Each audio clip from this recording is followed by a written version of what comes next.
ruining my shot. There you go.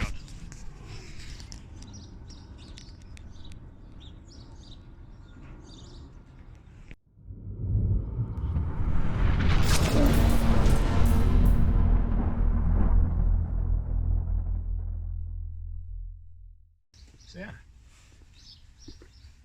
it's been a while. Don't know if my head's in shot. As you can see, the weather's a little different now. It's a lot colder. It's 3 months since Cobra, since the last video, and this car has had nothing done to it. So let's do something about it. Let's see if it actually unlocks first.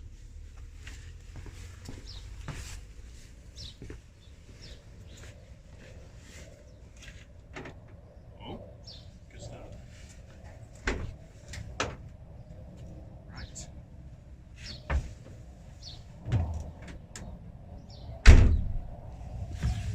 Now, I know you're watching this probably on the toilet or washing up your dishes, but about 60% of you who watch this are not actually subscribed, so do me a big favour, subscribe, helps the algorithm, and you might see more of this being done. Right, let's do things properly. What a noise! Now it's gone away.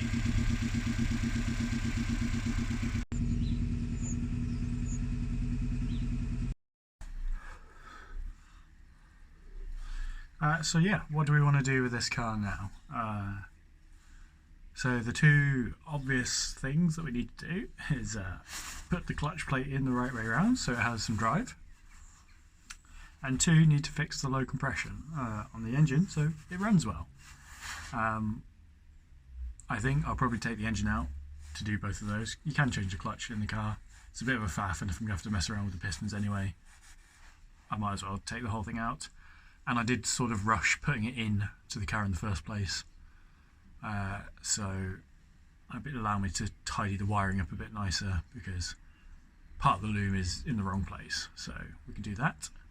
But yeah, that gets it driving to a base standard, so then everything else is sort of quality of life / improvements after that point, which will be fun. So let's go through those. Obviously I didn't put the front intercooler on here properly, / at all, for Cobra, so we need to do that. And I think what I want to do is I want to relocate this washer bottle, maybe the coolant bottle, maybe swap them around somehow so I've got more space here. This is a Clio 182 radiator, it's a lot fatter than the one that came off, so I'm quite pressed for space down here. Some people sort of take the pipe off, bend it back around and then put it back into here, which is an option. I want to relocate the battery into the passenger footwell, and I also need to, as I found out at Cobra, my Twingo is the only one that ever came with only 2 engine mount bolts on it, which I thought was just weird but French normal. Turns out no, they were all supposed to have 4. Mine just never had it on the original car or from the donor car or donor engine. Also need to fix a leak, so I've sealed up the scuttle, which is notorious for leaking, but now it's leaking through these bits, and that one goes right onto the coil pack. So I don't know if you can see in here, but it's not too bad today, but normally these get quite wet.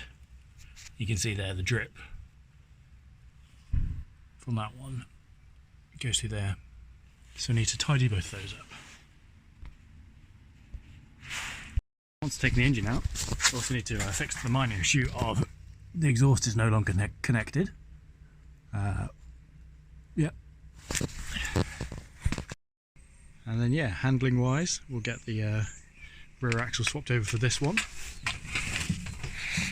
Once it's all tidied up, so this is off a Twingo RS, picture in the corner here. That has a wider rear axle than this. So these wheels are on 20mm spacers, so we shouldn't actually need those on the back because that will bring it out flush. The RSs have a slightly wider wheel arch anyway. And yeah, once all that's done, then I think we'll give it a good hammering on the track. There's a lot of cosmetic things we could do, such as this rear bumper is tatty as anything. And I'm thinking I don't want to actually have the car silver. There's a lot of bits and pieces that need tidying up. And of course I'm not going to pay the body shop to do it properly, I'm going to do it myself. So yeah, we'll tidy this up, we'll do some body work, and then we'll paint it a random colour.